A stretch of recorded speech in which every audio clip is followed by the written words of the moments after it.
Lorsque, devant le service d'aide à la jeunesse, l'aide qui a été proposée par le conseiller n'est pas acceptée, soit par toute la famille, soit par un des membres de la famille, eh bien, que va-t-il se passer ?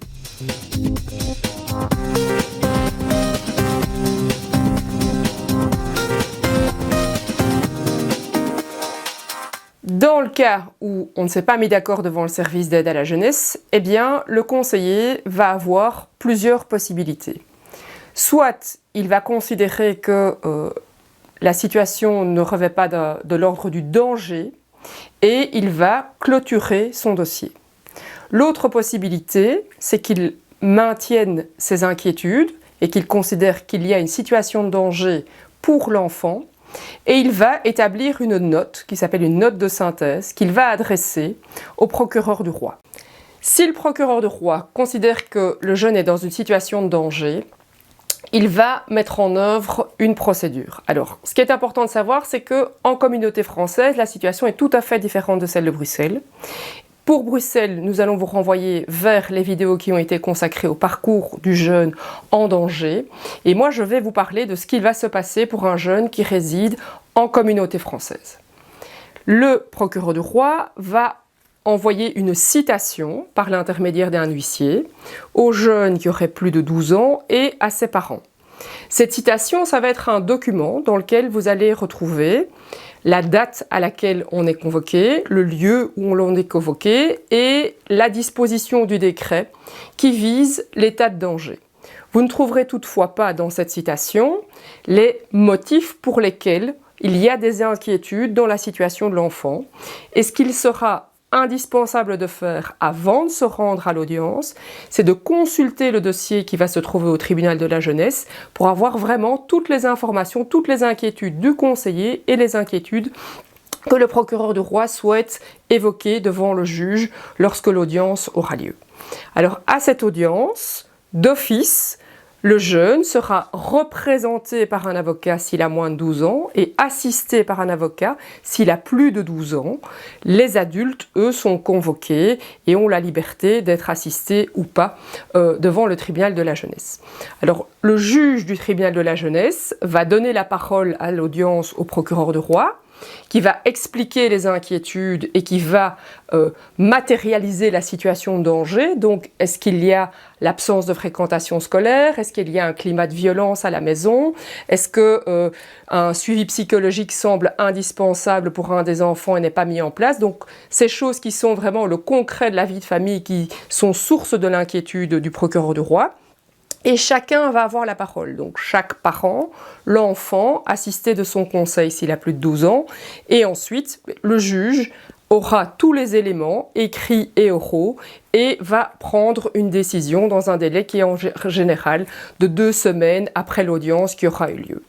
Le juge va prendre sa décision, ça s'appelle donc le jugement, dans lequel vous trouverez les coordonnées de chacun, les motifs pour lesquels il considère qu'il est nécessaire d'apporter une aide. Et à la différence du conseiller, le juge ne pourra mentionner une aide que s'il considère qu'il y a ce danger, qu'on a refusé l'aide et que la contrainte est nécessaire. Donc on a quitté la partie aide consentie où on est tous autour de la table et où on peut signer le programme d'aide. Ici, c'est un juge qui va imposer à tous, imposer aux jeunes, imposer aux parents. À l'examen du jugement, on peut paraître étonné de ne pas lire quel service va accompagner la famille ou où va aller le jeune si c'est un hébergement en dehors de son milieu familial.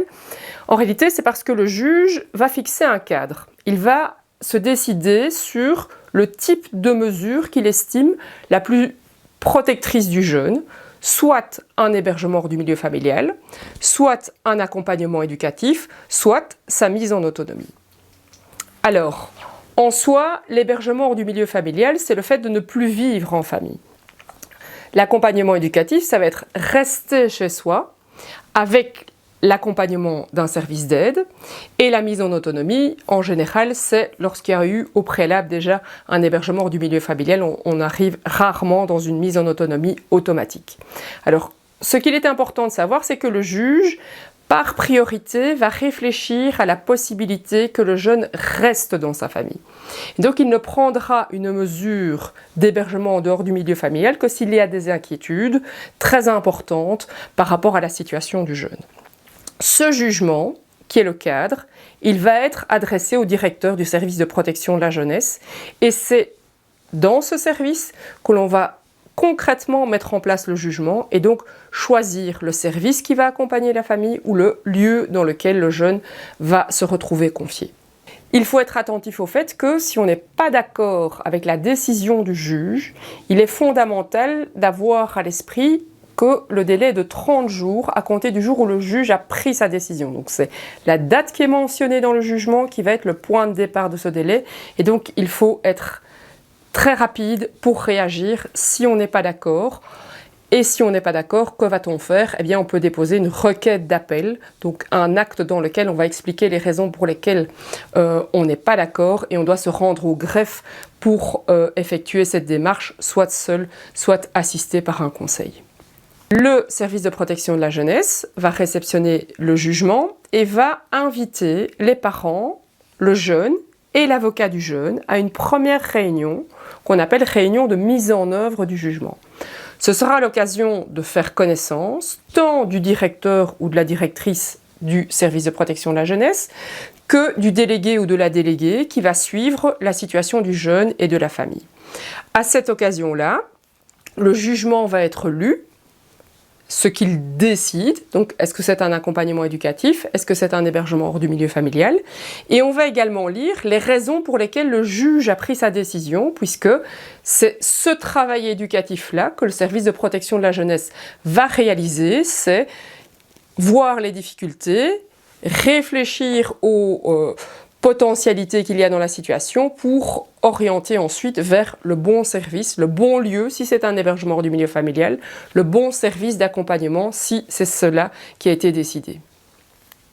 La décision que le directeur va prendre, ce n'est pas une décision pour l'avenir, sans limite. Elle aura une durée de maximum 1 an à compter de la première réunion qui aura été fixée chez le directeur. La situation durant cette année, elle sera suivie par le délégué ou la déléguée du service de protection de la jeunesse, avec des entretiens au rythme qui sera nécessaire, sans doute plus soutenu dans un premier temps et puis espacé en fonction de l'évolution de la situation.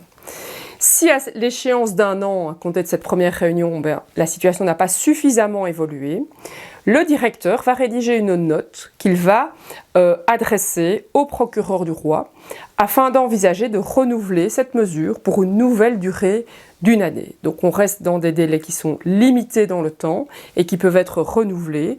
Et ce renouvellement sera l'occasion d'un nouveau débat devant le tribunal de la jeunesse. Si nous devions résumer cette procédure qui vise à une mesure de protection dans le cadre de la contrainte, en réalité, le point de départ, c'est le désaccord chez le conseiller, le procureur du roi qui va saisir le tribunal de la jeunesse, lequel prononce un jugement qui va être adressé au directeur et le directeur du service de protection de la jeunesse va mettre en œuvre en choisissant les services qui vont accompagner la famille.